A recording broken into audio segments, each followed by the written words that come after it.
Bom, vamos seguir falando sobre a situação de Paraisópolis agora com o Guilherme Oliveira, que já está aqui no estúdio com a gente. Joel, ele acompanhou ao longo do dia, está até agora de olho nessa caçada, né, como você falou, da polícia ao atirador e o homem que deu a arma para esse bandido atirar no policial militar. Oi, Gui, boa tarde, bem-vindo, amigo. Oi. Tudo bem, Joelzão, Ana, boa tarde pra vocês, pra quem nos acompanha aqui no Bora. Foi uma situação bem tranquila durante toda essa manhã em Paraisópolis, na Zona Sul, na favela de Paraisópolis. A gente esteve hoje mais cedo também no 89 Distrito Policial, onde está esse caso. Foi uma manhã muito tranquila, até chamou a nossa atenção porque não tinha tantas viaturas, não tinha também muito efetivo policial no entorno, ali na entrada de Paraisópolis, como em outras ocasiões. Mas, de acordo com a Secretaria... Desde as 8 horas da manhã, Joel, estava uma situação bem tranquila.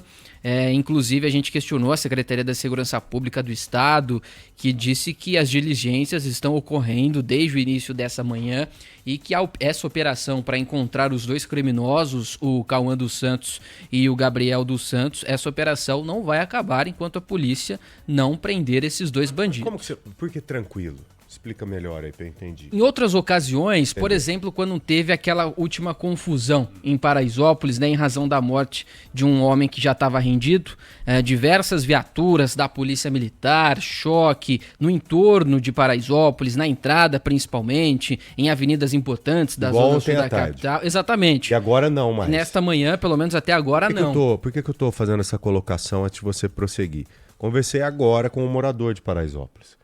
Falou, Joel, ontem à tarde, à noite, foi do jeito que você viu ali. Aí, depois de 11 horas, 10 e meia, 11 horas, a polícia foi embora.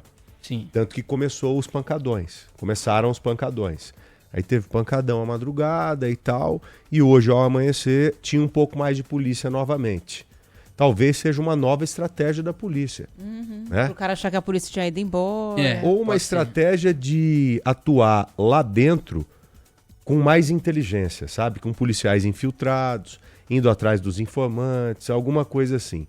Só uma colocação aqui em cima de algo que me chamou a atenção e que foge à regra do que nós vimos em outras oportunidades parecidas. Exatamente isso, Joel. E a secretaria diz que essas diligências, então, permanecem. E o nosso colega do Brasil Gente, da Band, Rafael Batalha, recebeu, né, o boletim de ocorrência integral desse caso e que ajuda a gente a entender, então, o que aconteceu, a dinâmica, porque muita gente levantou a questão, né, do policial Johanny Santana entrar sozinho ali na favela de Paraisópolis, numa motocicleta, se de fato ele estava sozinho ou não nessa operação. Ele não estava sozinho, ele estava com um companheiro também, com uma motocicleta. Outras viaturas da Polícia Militar também foram atender a essa ocorrência de arrastões na Avenida João Dias durante a tarde de ontem. Não só o Cauã estava por lá, esse criminoso, Cauã dos Santos, outros bandidos também. Só que ali nessa fuga, os bandidos acabaram se dispersando. Cada um foi para um lado.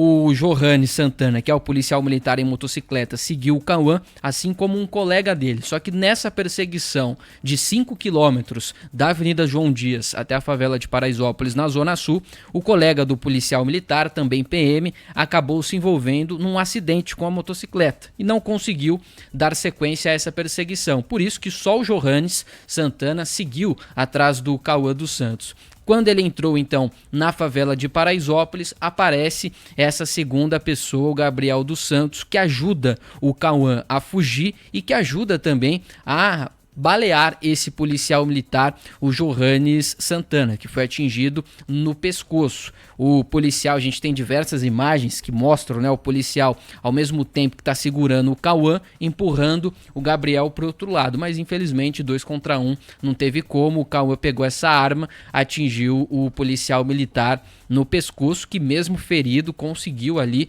pedir socorro, pedir o reforço. O estado de saúde dele é estável, foi levado para o Hospital das Clínicas e a polícia agora em busca desses 2 bandidos. O Cauã, inclusive, que tem uma passagem vasta pela polícia, faz parte da mesma quadrilha que matou o policial civil, o Josenildo Bellarmino, em janeiro desse ano. Bandidos contumazes, né? Bandidos que roubaram, pra você ter uma ideia, 9 pessoas em 8 minutos antes de acontecer isso. Arrastão mesmo. Então, é até repetitivo, mas o mesmo bandido que comete o roubo é o que mata. E agora tá comprovado isso. Sim. O cara que dá um tiro num policial fadado do jeito que eles deram, porque os dois puxaram o gatilho ali, do jeito que eles deram, imagina o que faz com você, cidadão comum, durante um assalto. Hã? O sujeito que dá um tiro num policial do jeito que eles fizeram, eles estão prontos para tudo. Para te matar, para te balear, para acabar com você. Não estão nem aí, a gente não tem nada a perder. Ali, infelizmente, o Cabo Santana não percebeu que ele estava armado, né? Porque se tivesse visto a arma, ele teria legitimidade para pregar fogo nos dois, sabe? Para deixar os dois estirados lá. Tanto É o que ele deveria ter feito. Infelizmente, ele não teve a oportunidade de fazer isso. Infelizmente, foi um vacilo ali da ocasião. Não pela falta de experiência dele, mas foi a situação em si que foi levando até aquele momento do cara conseguir sacar aquele revolvinho, cano curto, né, pequenininho, e dar um tiro no pescoço do Cabo Santana, que teve uma vértebra fraturada. Vocês viram isso? Uma das vértebras da cervical aqui, ó, ela chegou a trincar. Né? Então você imagina, ali ele correu o risco, primeiro de morrer. Se pega uma veia aqui, nós temos duas artérias calibrosas no pescoço. Se pega uma artéria desse, estava morto agora. Ou poderia ter deixado o Cabo Santana tetraplégico, minha Joel, gente. ele foi protegido por alguma coisa que ali, isso, porque gente? foi... Teve muita sorte. Muita sorte. Foi uma coisa assim, milimétrica pra gente estar falando de uma morte ou de um caso com sequela para sempre. Exatamente. Guilherme Oliveira, muito obrigado, um abraço para você. Valeu, Joãozão, Ana, uma honra.